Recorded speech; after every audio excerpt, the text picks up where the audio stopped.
A paz do Senhor, meus amados amigos e irmãos em Cristo Jesus, que alegria estar novamente convosco em mais uma EBD Online da Alfa e Ômega. Nós chegamos então agora na lição de número 4 do quarto trimestre de 2020, a lição que fala sobre o drama de Jó. Nós estamos estudando o livro de Jó, o sofrimento e a restauração de Jó, dentro da perspectiva da fragilidade humana e a soberania divina. Sim, a revista ela é comentada pelo pastor José Gonçalves e nós nos alegramos muito em falar sobre esse assunto, porque esse assunto ele é de interesse para toda a igreja do Senhor. A igreja do Senhor precisa conhecer sobre a doutrina do sofrimento, porque é em meio a muito sofrimento que nós refletimos sobre nosso cristianismo, é em meio a muito sofrimento que nós vamos entender o que nosso Senhor Jesus sofreu, o que o Senhor, nosso Senhor Jesus nos convidou a viver, a seguir os teus passos, a pegar uma cruz e segui-lo. E o exemplo de Jó, que passa por milhares de situações, é um excelente, excepcional exemplo para que nós venhamos aplicar nas nossas vidas e vencer as adversidades do cotidiano. Hoje, o drama de Jó, e no capítulo de número 1 ainda, a leitura bíblica em classe vai falar um pouco sobre esse drama, né? Nós voltaremos com alguns assuntos que já foram tratados para que fique firmado na mente do estudante e também para ampliar a perspectiva da sua pesquisa e te ajudar, você professor, você coordenador de escola bíblica dominical, para que em tudo o nome do Senhor seja glorificado e a igreja do Senhor seja edificada. A nossa ideia é tão somente compartilhar um pouco do conteúdo que Deus tem nos concedido para que os irmãos venham melhorar cada dia o momento que tem em suas igrejas de compartilhar da palavra do Senhor, que nos alimenta pelo seu Santo Espírito dia após dia. O textuário em Jó 2:21 diz bem assim: E disse, nu saí do ventre de minha mãe, e nu tornarei para lá. O Senhor deu e o Senhor o tomou.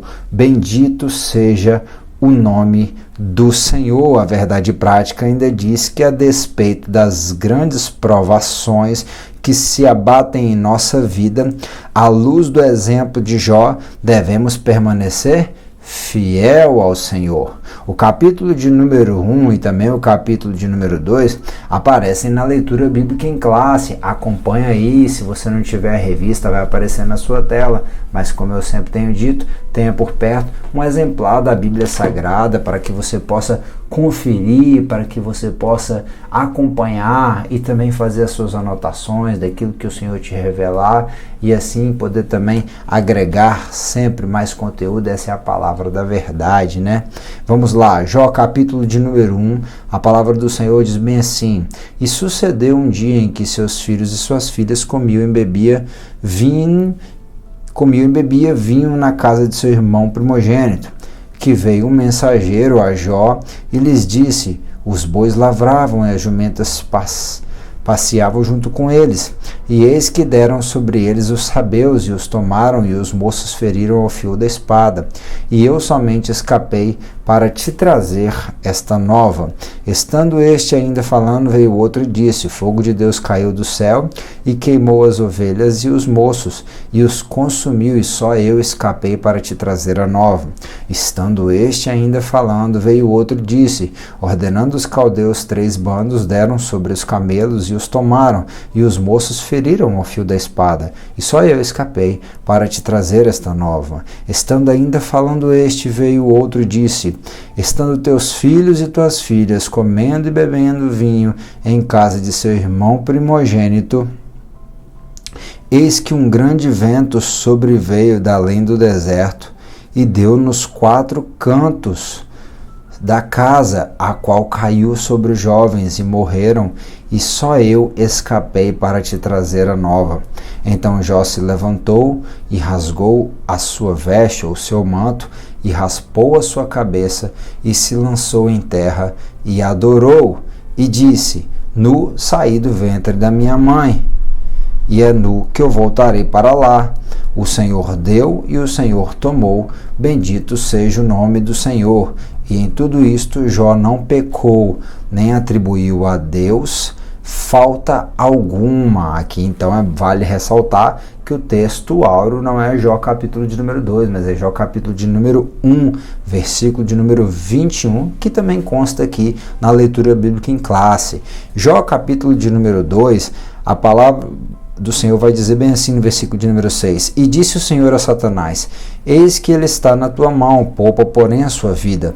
Então saiu Satanás da presença do Senhor e feriu a Jó de uma chaga maligna, desde a planta do pé até o alto da cabeça. E Jó, tomando um pedaço de telha ou um caco para raspar com ele as feridas, assentou-se no meio das cinzas. Sim, e Jó, tomando um pedaço de telha para raspar com ele as feridas, assentou-se no meio das cinzas. Olha que coisa terrível, que grande dificuldade que passou o patriarca Jó. Eu acho interessante que o texto que está na leitura bíblica em classe, também no texto áureo, que é Jó, capítulo de número 1, versículo de número 21, ele vai lembrar o que Salomão falou em Eclesiastes, que o Espírito que veio de Deus volta para Deus, e que a alma ela vai fazer uma escolha, mas o pó volta ao pó.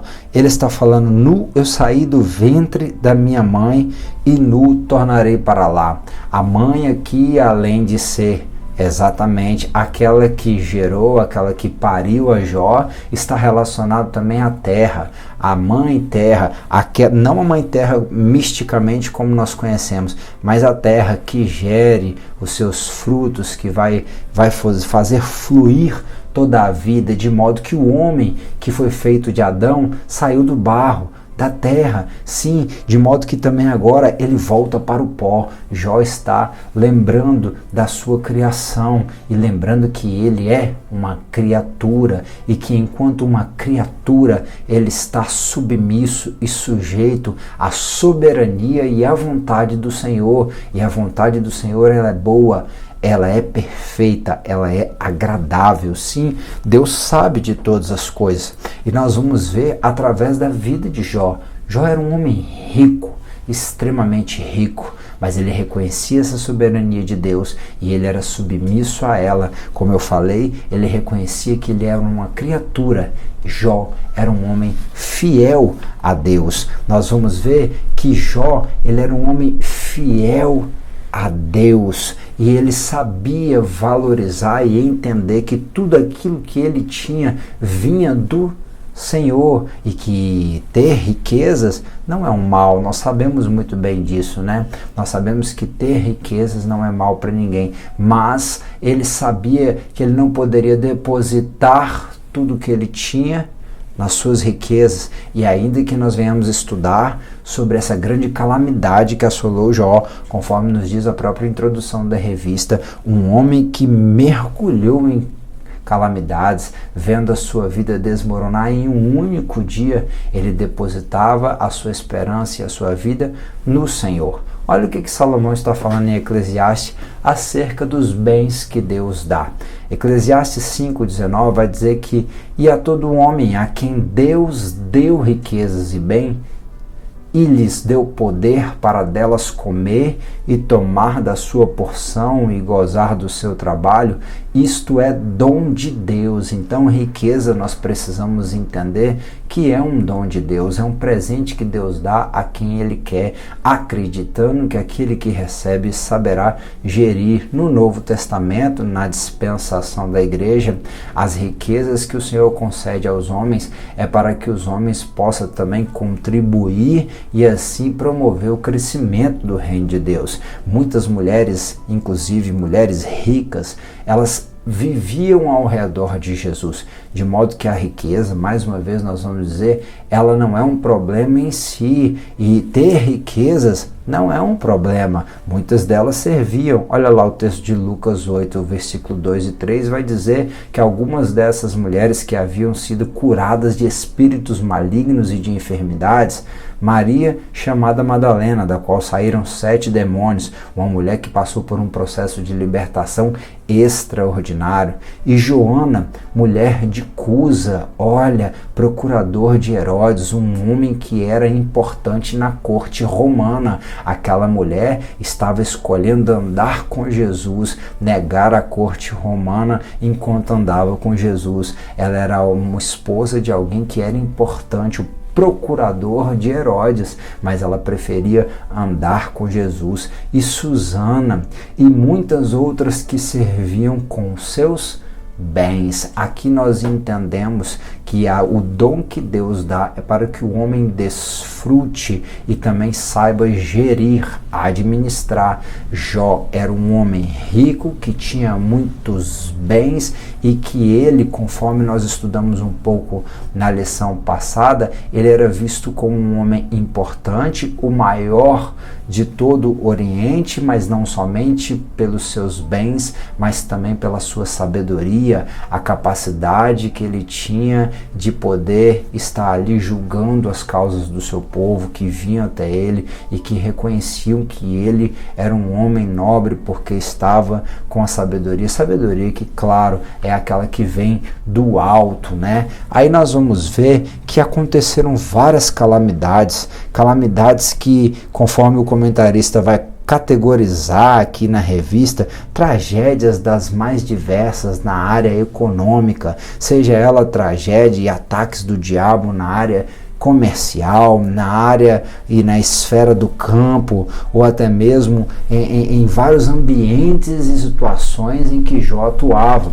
É importante a gente lembrar que Jó tinha 7.000 ovelhas. Eu já falei isso numa aula passada, mas só para recapitular e para que não fique enfadonho e repetitivo, a gente vai trabalhar com essa perspectiva, mas de uma forma bem breve, porque tem muita coisa interessante para essa aula. Fica aqui conosco, e se ela já está sendo de alguma valia para ti, deixa aí o seu curtir, o seu gostei, o seu like, inscreva-se no nosso canal e deixa lá nos comentários um glória a Deus, ou até mesmo um comentário, uma dúvida, um pensamento acerca do que essa aula, a escola bíblica pode estar te ajudando, como você ama a escola bíblica. Isso é muito importante para que o YouTube entenda que essa aula está sendo relevante para aqueles que estão assistindo, né?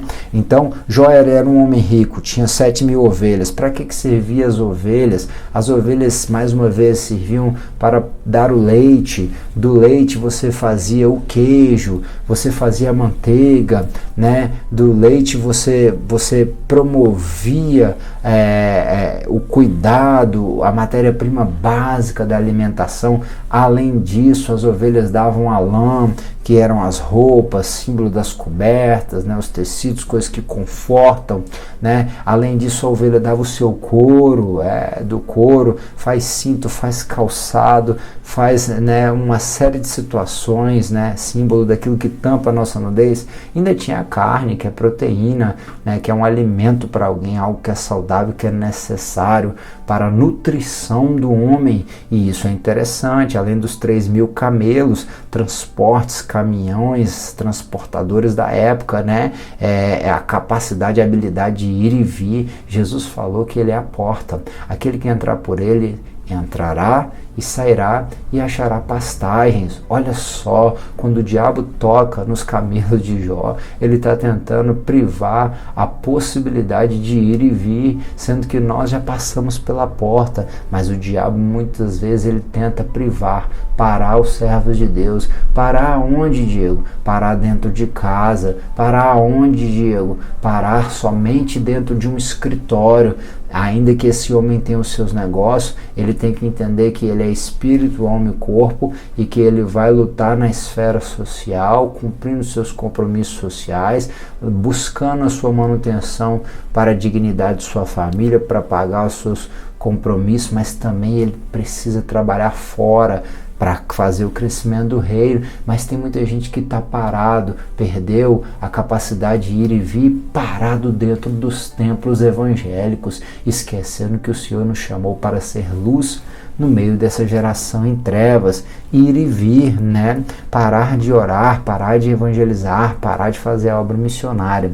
500 juntas de boi, que no final era um conjunto, né, de 1000 ali, era o arado, preparava a terra, as leis da plantação, né? Nós não devemos parar de plantar.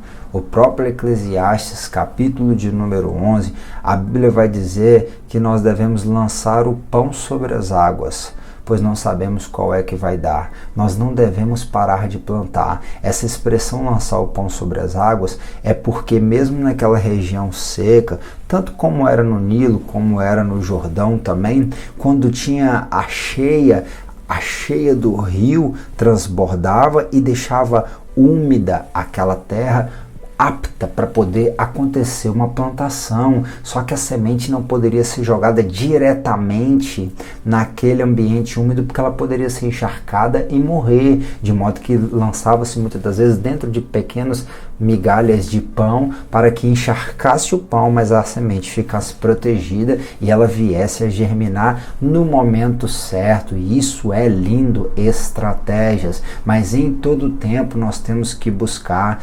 pregando em tempo e em fora de tempo, falou Paulo, buscar lançar a mão no arado, trabalhando ali, plantando sempre, né? Porque o Senhor é quem dá o crescimento, né? E 500 jumentas usadas para levar os cestos de semente depois da terra arada.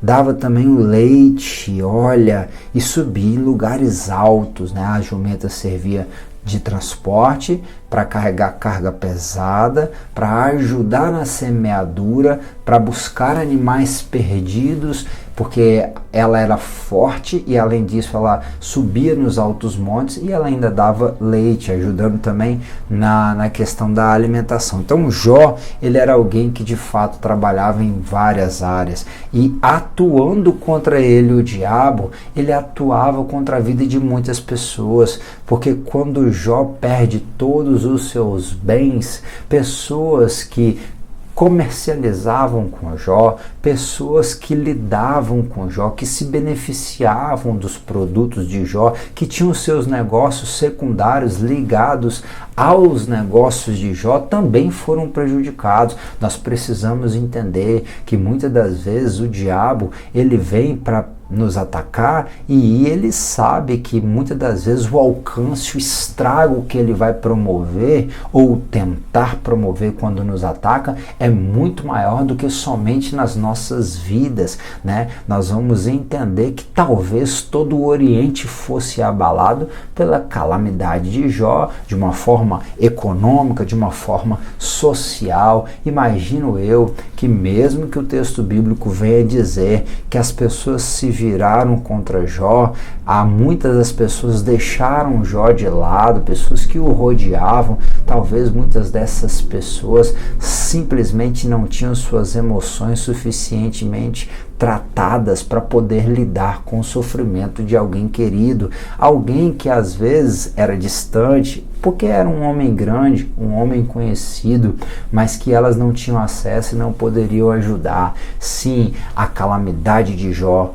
atingia a todos, porque ele era o maior do Oriente, e isso é algo que nós devemos refletir. Muitas pessoas, elas hoje, só de serem tocadas em suas finanças, elas já se desviam, e Jó não, Jó permaneceu fiel. Sim, mais uma vez eu volto a falar que as riquezas, elas não são pecados. Se Deus te concedeu, desfrute, clame a Ele sabedoria, para que Ele te ensine a como proceder com os bens que Ele colocou na tua mão, né? Mas existe um grande problema de um grande apego apego às coisas materiais. A perda de Jó foi grande, financeiramente foi grande, e como eu falei, ela impactou a vida de muitas pessoas, mas mesmo assim Jó se manteve, ele permaneceu fiel, né? Não estava nas riquezas a esperança, mas muitas pessoas, elas se mantêm apegadas às coisas deste mundo. O exemplo disso é o jovem rico, que aparece lá em Lucas 18, 22, onde Jesus, depois de ele se apresentar diante do Senhor, falando que cumpria toda a lei, Jesus fala: ainda te falta uma coisa. Olha, Jesus olhando o amou, ou seja, conheceu ele intimamente e entendeu, e por causa que ele entendeu e o amando, falou algo que era verdadeiro. Às vezes, muitas das vezes, nós não gostamos de ouvir a verdade sobre alguns assuntos, sim, porque aquilo vai nos confrontar e vai nos convidar a sair da situação confortável onde muitas das vezes nós estamos. Isso aconteceu na vida do jovem rico, que se entristeceu e virou as costas para Jesus, virou as costas para o chamado, porque estava pegado às coisas dessa vida. Eu não duvido que Jó sofreu o impacto da perda dos camelos, perda das ovelhas, perda das jumentas, perda das juntas de bois. Sim, eu tenho certeza que uma vida toda construindo um patrimônio, esvaindo em apenas um dia, não é fácil de nós lidarmos, mas Jó em tudo adorava o Senhor. Ele não estava pegado, porque ele sabia que nós necessitamos da graça do Senhor em todas as áreas para nos dar a provisão. Eu lembro de Abraão sendo convidado a entregar seu filho Isaque. Abraão acreditava que até mesmo o Senhor pudesse ressuscitar o filho. Veja bem a fé de Abraão, o patriarca. Talvez nós devemos voltar a ter uma fé como tinha antigamente os patriarcas, como tinha Jó. Talvez, conjecturando para que você entenda, Jó sabia que por mais que doloroso fosse perder bens, ele conhecia o Deus que ele servia, ainda que de ouvir falar, ele tinha um relacionamento com Deus, porque ele buscava agradar a Deus em cada detalhe. Ele tinha uma vida piedosa, como trabalhamos na aula passada, de modo que ele entendia que Deus que deu poderia também restituir, e se assim não fizesse, louvado seja o nome do Senhor. Mas olha lá, vamos ver alguns textos sobre essa problemática de estar muitas das vezes preso nas coisas materiais. Dai e ser-vos-á dado, boa medida, recalcada, sacudida e transbordando, vos deitarão no vosso regaço, porque com a mesma medida com que medides, também vos medirão de novo. O Senhor Jesus, ele nos lembra que ele cuida de nós e que ele nos concede muito mais que merecemos e às vezes precisamos. Ele sempre nos dá com uma medida transbordante. Ele nos convida primeiramente, então, a dar. Sim, porque tudo vem dele e ele sabe o que nós precisamos. Não é pecado, mais uma vez eu falo, também desfrutarmos das coisas dessa vida, mas devemos viver como quem não tem. Esse texto de Paulo em Coríntios 7, de 25 a 26, precisa ficar marcado na sua mente. O contexto é ele falando sobre casados, viúvos, solteiros, mas olha o que ele fala acerca de desfrutar das coisas dessa vida e de ter ou deixar de ter. Os que choram como se não chorassem, e os que folgam como se não folgassem, e os que compram como se não possuíssem, e os que usam deste mundo como se dele não abusassem, porque a aparência deste mundo passa. Paulo está dizendo aos coríntios que vocês até podem ter, mas não se apeguem a isso, porque isso aqui é tudo passageiro, mas nós temos que estar ligados nas verdades eternas do nosso Deus. Ainda em Filipenses 4:11, ele vai explicar um pouco da essência que Jó vivia. Era a essência do contentamento. Meu Deus do céu, como nós temos perdido essa virtude, a virtude do contentamento. Um dos significados de graça é ser agradecido, é estar contente. Contentamento, nós não conseguimos muitas das vezes nos alegrar com aquilo que o Senhor nos proporcionou. Que Deus me ajude, que Deus te ajude a não sermos iludidos, a não sermos engodados, a não sermos seduzidos por desejos que nem de fato temos necessidades, por coisas que não precisamos e que achamos que muitas das vezes são necessidades básicas, urgentes, e clamamos a Deus, não entendemos quando Ele nos dá, insistimos muitas das vezes em fazer, em buscar, e muitas das vezes quando conseguimos já deixamos de lado porque de fato aquilo nem era tão importante. Olha o que ele está falando: não digo isto por necessidade, eu aprendi a me contentar, a contentar-me com o que tenho. Que o Senhor nos ensine a nos contentar com o que temos. Sim, sei estar abatido e sei também ter abundância. Em toda maneira, em todas as coisas estou instruído. Precisamos aprender o contentamento, tanto a ter fartura como a ter fome, tanto a ter abundância como a padecer necessidade.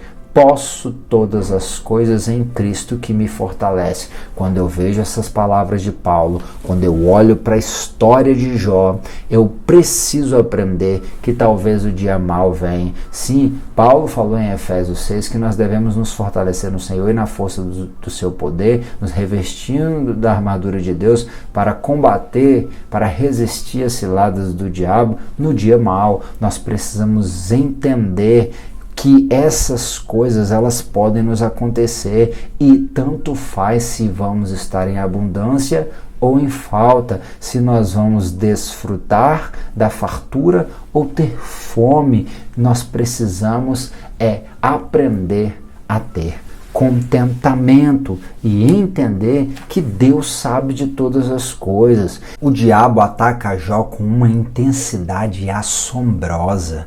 Imagine você, uma perda, como é difícil de nós gerirmos isso, como é difícil de nós lidarmos com a perda de um pai, a perda de uma mãe, a perda de um filho, a perda de uma empresa que você demorou às vezes uma vida inteira para construir, um negócio que foi consolidado durante anos, um patrimônio que você lutou muito para si, para a sua família, para vir, para a posteridade. Imagina você que o diabo ele vem com uma intensidade assombrosa tentando destruir, e tudo de um dia só, tudo de uma vez só. Isso é terrível e nos faz refletir que o inimigo de nossas almas ele sempre vai tentar tirar algo de nós. Lembremos, ele vem para matar, roubar e destruir, mas o nosso Senhor Jesus vem para dar vida e vida em abundância. E o que ele tenta nos tirar, Diego? Tirar do foco. Por isso que nós devemos sempre olhar para o autor e consumador da nossa fé, o nosso Senhor Jesus. Ele vem tentar tirar a fé. Por isso que nós devemos lembrar que a fé vem pelo ouvir e ouvir a palavra. E aí nós vamos entender que essa fé, que no original tem um tipo de fé que chama pistes, que está relacionado à observância rigorosa da palavra para cumprir, sim, é uma fé racional, é uma fé racional que nos conduz a uma renúncia e a uma obediência, e que nos conduz a um conhecimento do nosso Deus, e isso melhora o nosso relacionamento com Ele. Sim, nós precisamos nos relacionar com o Deus da palavra, nós precisamos nos relacionar com Deus através da palavra, através da oração e através do jejum, para que assim cresça a nossa fé. E o diabo tenta tirar a nossa fé, tenta tirar o nosso momento de oração, tenta nos convidar a coisas deliciosas, só que fora de hora, justamente quando às vezes nós queremos jejuar, tenta tirar o nosso tempo de leitura da palavra, colocando uma série de outras questões, ainda mais nessa vida corrida que nós levamos. O diabo, ele sempre tenta tirar a nossa paciência. Jó vence o maligno quando decide ser fiel a Deus, e ele vence o maligno, ele é fiel a Deus quando ele permanece inabalável, inamovível do seu propósito. Alguém que se mantém no propósito, alguém que aguenta as afrontas, alguém que aguenta as aflições, as perseguições, até mesmo as afrontas e os combates físicos, sem se mover do propósito, né? Volte lá algumas aulas na nossa playlist sobre a Escola Bíblica desse quarto trimestre. Na primeira aula nós vamos falar sobre essa paciência de Jó, que está relatada em Tiago, capítulo de número 5, o versículo de número 11. O diabo tenta tirar a nossa paciência e muitas das vezes ele vai tentar fazer isso trabalhando nas coisas que estão relacionadas à nossa vida, às nossas conquistas. Imagine você, o diabo, lutar contra o patrimônio que você demorou a vida toda para conquistar, com muito esforço, com muito suor, com aquilo que você ao longo de uma trajetória foi plantando, foi colhendo, foi plantando, foi colhendo. Sim, bens materiais, imagine uma casa, imagine aí um automóvel, ou até mesmo uma empresa, um negócio.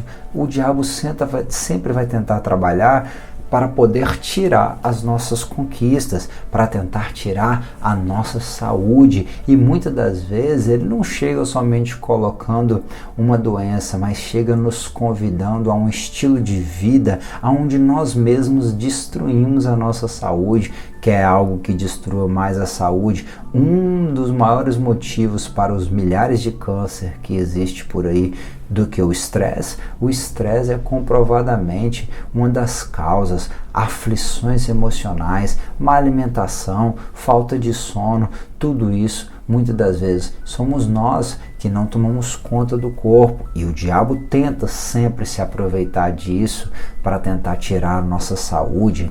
No meio de tudo isso ainda tem os nossos entes amados, os nossos entes queridos. Meu Deus, Provérbios fala: aquele que acha uma esposa alcança favor do Senhor, constrói uma família. Nós vamos ver que maravilha são os filhos, e ele sempre tenta tirar. O próprio Faraó, símbolo do diabo, lá no Velho Testamento, lá no Pentateuco, no livro de Êxodo, quando Moisés vai falar que o Senhor havia o enviado para que ele viesse se colocar diante de Faraó e falar para que Faraó liberasse o povo, ele vai falar bem assim: não, pode ir, mas quem é que vai mesmo? Não, vai só os homens, as mulheres e as crianças ficam. O diabo quer deixar nossas crianças, quer deixar nossas esposas no Egito. Não, não. Depois ele fala: deixa as ovelhas, os nossos bens, as nossas conquistas, o nosso chamado. Não, não. Ei, nós temos que lutar, e a nossa luta é na oração, a nossa luta é sujeitando a Deus, resistindo ao diabo, porque ele vai fugir de nós. Mas e se esses transtornos vierem a nos atingir? A vida é contingente e as coisas elas podem sair do nosso controle, e muitos bombardeios eles podem vir contra nós. Calamidades econômicas, né? Como agora nós estamos vivendo em tempo de pandemia, muitas empresas faliram, muitas pessoas perderam sua saúde, suas vidas, né? Então situações vêm. Jesus chega a falar isso lá no livro de Mateus, o capítulo de número 7, o versículo de número 24, ele fala: todo aquele, pois, que escuta as minhas palavras e as pratica, assemelhá-lo-ei a homem prudente que edificou a sua casa sobre a rocha. Desceu a chuva e correram os rios, e assopraram os ventos e combateram aquela casa, e não caiu, porque estava edificada sobre a rocha. E aquele que ouve estas minhas palavras e não as cumpre, compará-lo-ei ao homem insensato que edificou a sua casa sobre a areia. Mais uma vez, nós vemos o Senhor Jesus falando a essência de alguém que consegue vencer as adversidades, sejam adversidades da chuva que vem como uma tempestade,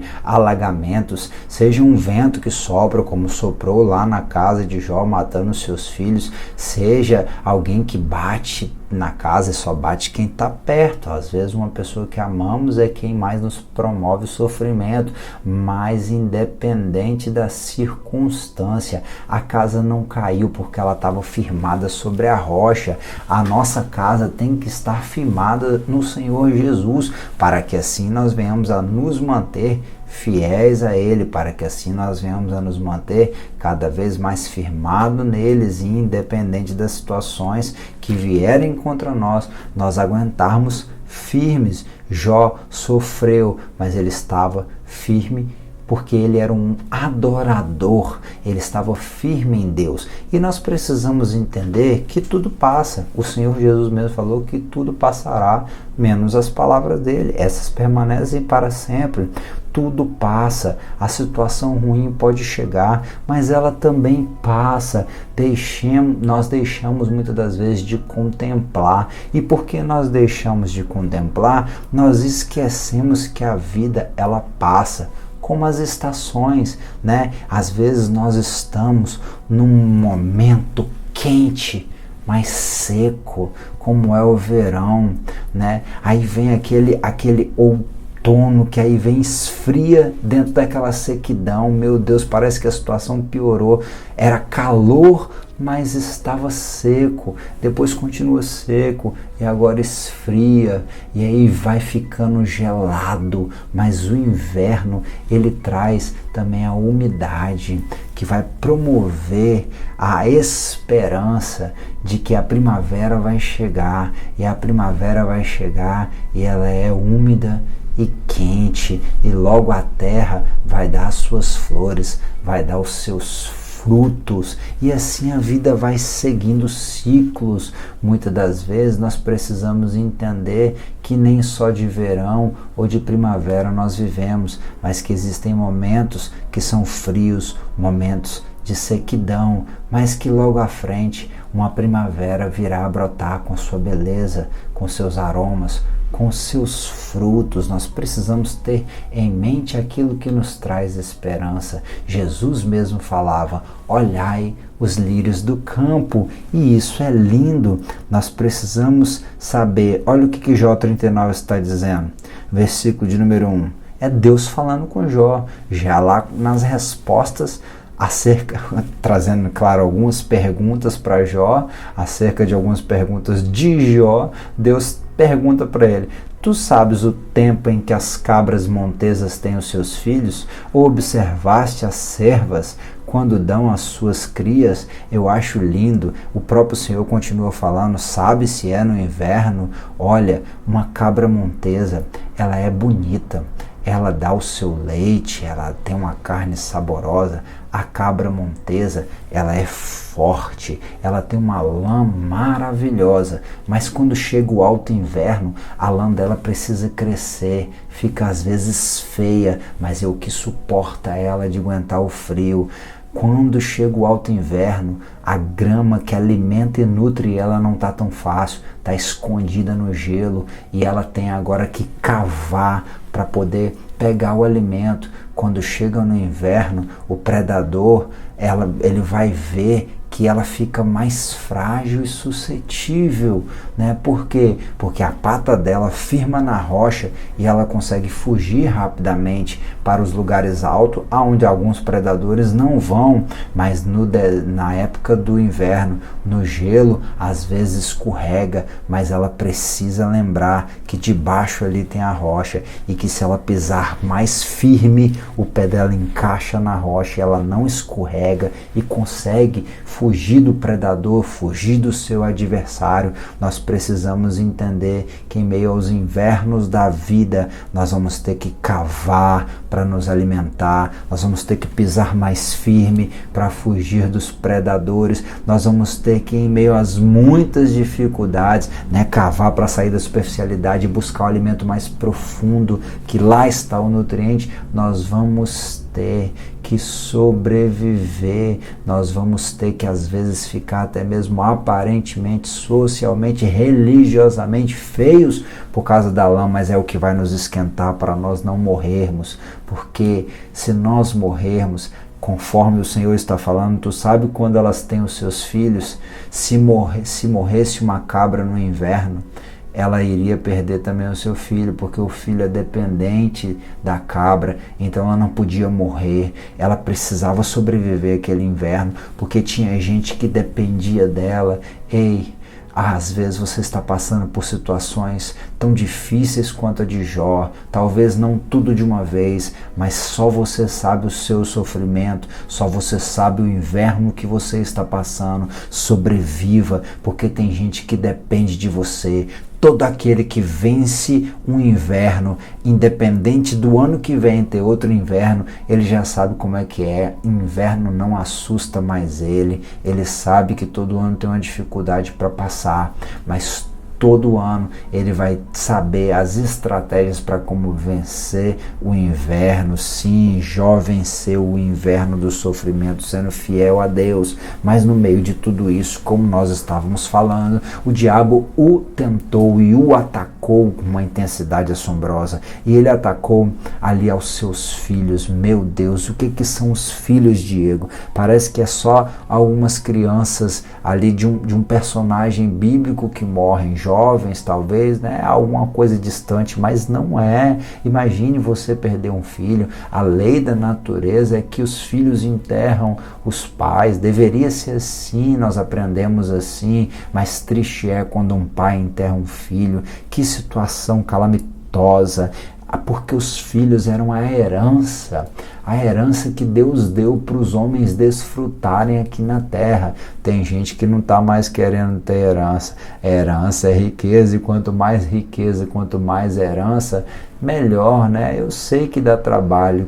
Quem tem muita riqueza sabe o trabalho que é cuidar dela e promover o crescimento dela. Assim também são os filhos. No Salmo de número 127, versículo de número 3, vai dizer que os filhos são a herança do Senhor, o fruto do ventre é o seu galardão. Tem gente que está esperando só o galardão lá na eternidade. Às vezes você, jovem, foi desestimulado por gerações passadas, ou até mesmo por más criações que vocês tiveram dos seus pais, mas eu os estimulo a fazer a diferença e criar filhos para Deus, para que o reino de Deus venha crescer e possamos fazer a diferença enquanto estivermos aqui nessa terra. A filiação aonde o diabo atingiu, ele tirou não só o primogênito que iria dar continuidade nos negócios, na gerência, não, ele matou todos os filhos, ele extirpou a linhagem de Jó, né? Os filhos eram a linhagem, a crença de ir adiante, de continuar, né? A geração, uma história que iria se perpetuar, né? O diabo tirou a vida de todos os filhos de Jó, do primogênito até o mais novo, matando os homens e também as mulheres, as filhas que ele tinha, e isso é terrível, tudo de uma vez, tudo em um dia. Aquele homem perdeu e sofreu, e eis que assim será abençoado o homem que teme ao Senhor. O Senhor te abençoará desde Sião, e tu verás o bem de Jerusalém em todos os dias da tua vida, e verás os filhos de teus filhos e a paz sobre Israel. Jó, como diz o Salmo de número 128, estava perdendo a oportunidade de ver a sua descendência. Todo avô sabe a alegria de ver um neto, às vezes é melhor do que um filho, eles dizem. Eu sou apenas pai de 2 por enquanto, mas eu creio que quando eu for avô, e essa alegria irá se multiplicar. Eram sonhos que eram mortos juntos dos filhos que Satanás matou, mas ainda assim Jó adorou ao Senhor. Sim, a própria mulher de Jó também foi afligida nessa situação.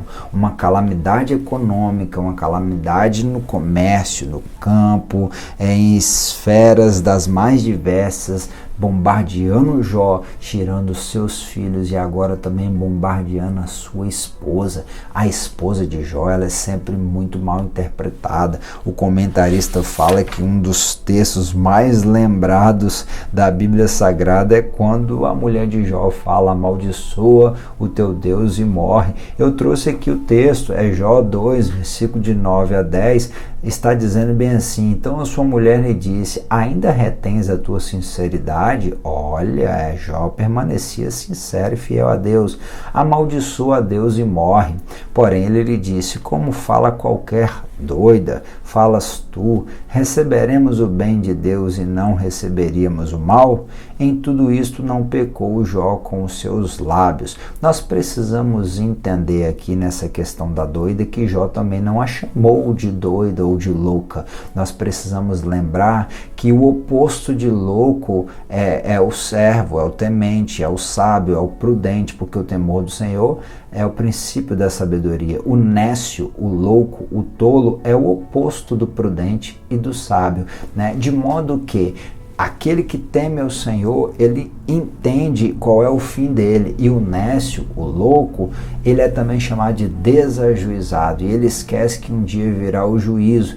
Então, aquela mulher, Jó está falando que ela estava esquecendo tanto do bem, que é a continuidade do texto, tanto do bem que recebeu de Deus e agora não queria aceitar o mal. E ela não poderia falar assim, porque assim falam os loucos, os doidos, mas quando ela usa esse termo amaldiçoa, nós precisamos entender, e lá embaixo está a palavra no hebraico, que o Strong nos traz, né? A palavra que foi usada por Jó e que está registrada no texto do Antigo Testamento é Baraque. Baraque é abençoa. Então o que a mulher de Jó está falando? Louve ao teu Deus, saúde ao teu Deus, né?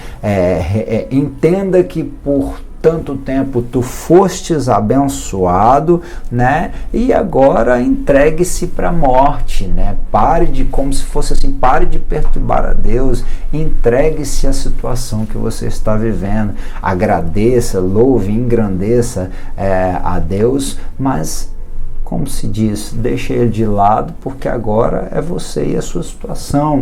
Havia uma crença no mundo antigo de que os deuses, porque isso era comum no paganismo, os deuses estavam distantes. E nós, muitas das vezes, em meio aos nossos sofrimentos, às nossas angústias, às nossas aflições, nós tendemos a achar que por conta do que o Senhor nos permite passar, Deus está distante, né? Mas assim como Deus não estava distante, aquela mulher, ela também não estava distante.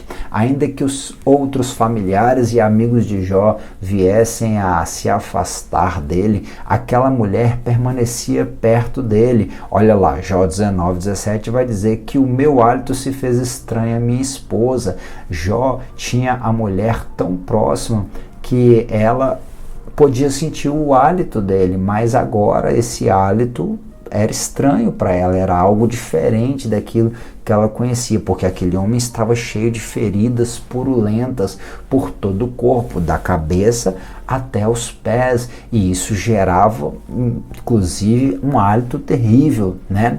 Nós precisamos lembrar que aquela mulher também perdeu os bens, que aquela mulher também perdeu os filhos, que aquela mulher, ainda que ela não sofreu aflições físicas, aquela mulher, ela estava sofrendo angústias, sofrimentos, dificuldades, as perdas que Jó também sofreu. Então ela também estava sendo afligida, e o problema é que nós muitas das vezes acusamos a mulher de Jó, mas falamos igual a ela quando nós vemos um ente querido em dificuldade, né? A gente muitas das vezes estava com câncer, que bom, né? Parou de sofrer. Claro que a gente quer ver a pessoa parar de sofrer, mas sabe-se lá se aquele sofrimento não é a cruz que a pessoa precisa levar? Pior, sabe-se lá se aquele sofrimento não é a oportunidade de Deus fazer um grande milagre. Veja Maria e Marta. Marta falou para Jesus, se tu tivesse aqui não tinha acontecido, mas não era para acontecer mesmo, e era para acontecer para que aquilo fosse para a glória de Deus. Tem coisas nas nossas vidas que precisa acontecer para que outros possam contemplar o nosso Deus, um Deus de milagres, e isso é muito importante nós sempre lembrarmos, né? Nós vamos ver que o Senhor diz a Satanás, tu viste o meu servo Jó, ou seja, observaste, aplicaste aí a tua mente, lembra que eu falei semana passada? Você está tentando, refletindo, está meditando sobre a vida de um homem justo e fiel, eis que ele está na tua mão, porém guarda a tua vida. Então saiu Satanás da presença do Senhor e feriu a Jó com úlceras malignas, úlceras que alguns acreditam que poderiam ser tipos de câncer, furúnculos, né, erupções na pele, tipos de doença de pele, meu Deus do céu, né, e feriu Jó de úlceras malignas, desde a planta do pé, a pessoa não conseguia nem andar direito, até o alto da cabeça, o sol que batia na cabeça dela já trazia dificuldades, e Jó tomou um caco para se raspar com ele. Estava sentado no meio das cinzas. Isso é terrível. Olha só, as cinzas aqui, o comentarista falou, lá no tópico de número 3, né, que era o Masbalá, o Monte das Cinzas, um lugar de humilhação, considerado imundo, onde ficavam inválidos, dementes, leprosos, né, onde ficavam ali pessoas que eram colocadas à parte da sociedade. Olha, Jó foi para o lugar da humilhação e ele pega um caco. Quando fala de caco, me lembra de um pedaço de barro quebrado, e um pedaço de barro quebrado já é símbolo de uma grande metáfora da vida humana, e nós precisamos entender que nós somos como barro nas mãos do oleiro. Jeremias 18, o Senhor deixou isso claro para o profeta. Ele convidou o profeta a visualizar aquela situação. Talvez, simbolicamente, nós pudéssemos entender que Jeremias pudesse estar sendo convidado a refletir sobre a vida de muitos homens na situação do oleiro trabalhando o barro, o vaso que fazia nas mãos, quebrou-se na mão do oleiro e tornou a fazer dele outro vaso, conforme o que pareceu bem aos seus olhos o oleiro fazer. Ei, talvez Jeremias refletiu sobre a vida de Jó, talvez Jeremias refletiu sobre a vida de tantos outros homens de Deus, sobre a própria vida dele, que estava sofrendo em meio aos pecados de Israel. Nós precisamos refletir que nós estamos nas mãos do Senhor, o oleiro, e ele está trabalhando, e se nós formos quebrados em suas mãos como cacos, ele irá nos fazer conforme for bem aos seus olhos. Ele é soberano. Então Jó, no capítulo de número 1, ainda um pouco atrás, ele se levantou, tomou uma postura, né, e rasgou seus mantos, ou seja, rasgou as suas vestes, se humilhou mais uma vez e raspou a sua cabeça, ato também de humilhação, e se lançou em terra e adorou. Esse adorou aqui também é um ato de humilhação. Eu busquei lá a palavra shakak ou shahar, né? Depende aí da questão fonética, que está relacionada a inclinar-se, deprimir-se, humilhar-se, prostrar-se diante de alguém que é superior. Tem as variações que está relacionada a um anjo, ou através mesmo de deuses estranhos, mas aqui a ênfase é prostrar-se diante de Deus, diante de alguém que é superior. Jó, mais uma vez, como nós falamos, né, lá do texto áureo, da leitura do texto áureo, que diz: no saí do ventre da minha mãe, ou seja, ele está lembrando que como barro ele foi criado, né, saindo da terra. Sim, ele está lembrando que ele está sujeito a alguém que o criou, alguém que é soberano e que tem domínio sobre a vida dele. Então ele está se prostrando, reconhecendo em reverência e adoração, deferência a alguém que é superior. Se nós lembrássemos que deve ser feita uma oração antes de qualquer coisa, né? Se Deus quiser, seja feita a tua vontade. Se nós lembrássemos disso, nós reclamaríamos menos, nós questionaríamos menos e nós buscaríamos de Deus não somente entender, mas a força necessária para permanecermos fiéis a Ele, para que assim em tudo o nome dele continue sendo glorificado, e enquanto nós não passamos pela prova, nós venhamos a permanecer o adorando, ou seja, nós venhamos a permanecer nos prostrando e reconhecendo que Ele é soberano e que Ele é superior e que Ele faz como Ele quer, do jeito que Ele quer, na hora maneira que Ele quer. Tá vendo? Você que está passando por uma situação difícil, está com dificuldade de adorar, um dos significados de adorar aqui, simbolicamente, conjecturando, é obedecer, é continuar se prostrando, continuar submisso à vontade de Deus. Isso também é adoração. Jó adorou, e isso é maravilhoso. Adorou, mas adorou em meio a muita angústia. O homem perdeu seus bens, o homem perdeu seu filho, o homem sofreu junto com a tua esposa, porque a esposa também sofreu com ele. Um homem que agora estava padecendo enfermidades no seu corpo físico. Então saiu Satanás da presença do Senhor e feriu a Jó com úlceras malignas desde a planta do pé até a cabeça. Olha que interessante, Jó estava sofrendo em todo o seu corpo físico. O capítulo de número 16 ainda diz: se eu falar, a minha dor não cessa, e calando-me eu, qual é o meu alívio? Tanto faz se eu falar ou se eu calar. Nas próximas aulas nós vamos estudar um pouco e refletirmos sobre os discursos de Jó. Mas talvez muitas pessoas, elas chegam a falar, elas acham que falar irá aliviar as suas dores. Mas o texto de Jó 16 diz que falando ou não falando, a dor não cessava. Imagine que hoje com uma dorzinha de cabeça a gente toma um remédio, se não passa a gente já fica agoniado. Imagine a dor de Jó que não cessava. De noite se me transpassavam os meus ossos e os meus nervos não descansam. As dores de Jó, elas atuavam até mesmo em coisas profundíssimas, dores nos ossos, dores nos nervos. Não era só a sua pele que estavam com úlceras, não, ele tinha dores que não cessavam, até mesmo nos ossos, até mesmo nos nervos. Sim, esse homem perdeu peso. Olha o capítulo de número 16, versículo de número 8. Testemunha disto é que eu me fiz enrugado, a minha magreza já se levanta contra mim. O 19 ainda diz: os meus ossos se apegaram à minha pele, a minha carne, e escapei só com a pele dos meus dentes. Isso é terrível. Um homem que estava padecendo de dificuldades físicas, mas também de dificuldades emocionais, de dificuldades físicas, mas também de dificuldades emocionais. Um homem que sofreu de muita tristeza.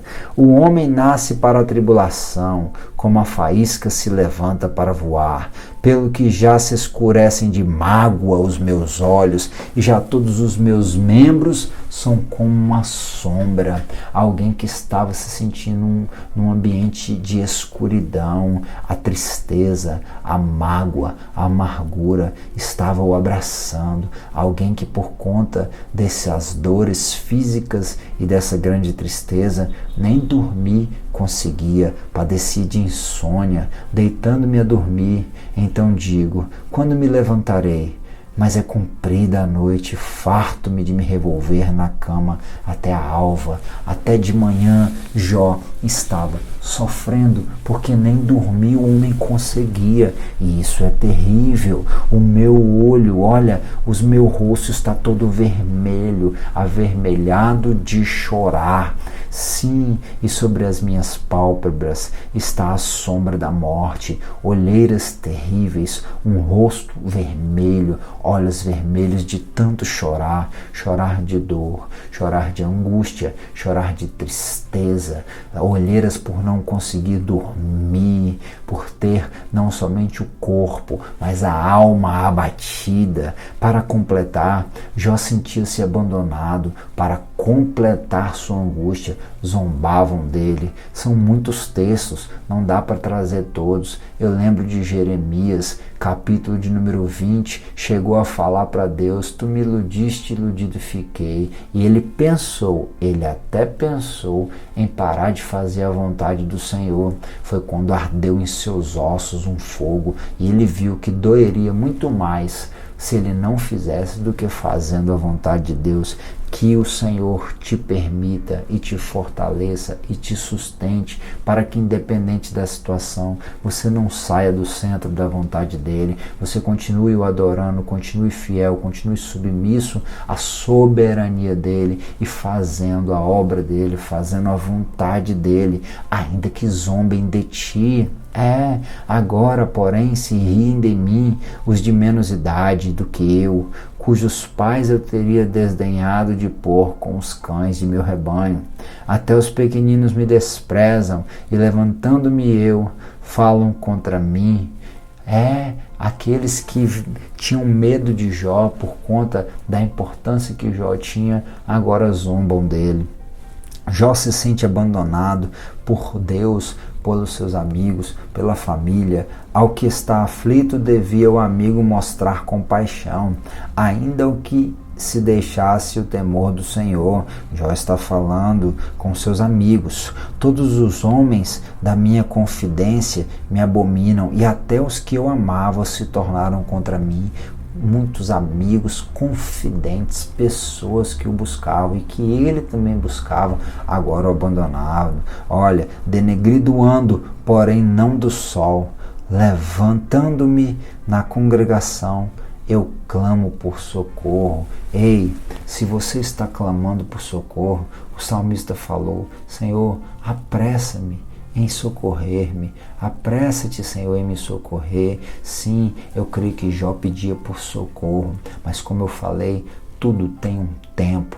Tem um tempo para começar e tem um tempo para acabar. E neste processo, neste tempo que há de se passar, na provação em que você está passando, como Jó aprendeu coisas grandiosas, que Deus te ensine, que Deus te ilumine e te faça entender a grandeza do amor dele sobre ti, e que ele está trabalhando em ti para que você se torne aquilo que desde a eternidade ele projetou para que você seja. Sim, o profeta falou, e vale lembrar, o Senhor tem um caminho na tormenta, Deus tem um fim pedagógico no sofrimento, e Ele há de nos ensinar algo, e nós vamos aprender com Ele. Jó em tudo foi fiel. Jó lembra muito para nós, né? Aquilo que Paulo falou a Timóteo: olha, nada eu trouxe para este mundo e manifesto que nada poderemos levar dele.